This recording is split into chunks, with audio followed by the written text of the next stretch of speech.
Құрметті азаматтар, соңғы уақытта әлеуметтік желілерде хайп, лайк немесе түрлі конкурстар үшін жасалатын араңдаушылық әрекеттер көбейіп барады. Кейбір жастар сауда орталықтарында немесе көшелерде айғайлап, жартылай жалаңаш жүгіріп, жұртқа кедергі келтіріп, өздерін шоу етіп түсіріп жүр.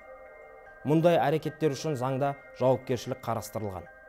Жуырда Елордада болған осындай оқиға бойынша құқық бұзушы 15 тәулікке әкімшілік қамауға алынды. Лайк жинау үшін жасалған мұндай әрекет батылдық та, креатив те емес. Бұл қоғамдық тәртіпті бұзу, көпшілікке құрметсіздік көрсету және де ар-ұятқа жат қылық. Қоғамдық орында жасалған кез келген заңға қайшы немесе ұят әрекетке жол берілмейді. Заңға сәйкес жауапқа тартылады.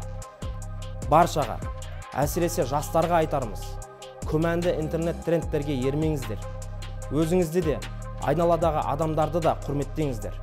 Нағыз құрмет пен абырой, жақсы іс, пайдалы ой, дұрыс әрекеттер арқылы келеді. Ішкі істер министрлігі мұндай жағдайларға қатаң тосқауыл қойып, азаматтардың тыныштығы мен қауіпсіздігін қамтамасыз етуді жалғастыратын болады. Қоғамдық тәртіп бәрімізге ортақ міндет. Интернетте де, күнделікті өмірде де мәдениет пен парасаттылықты сақтайық.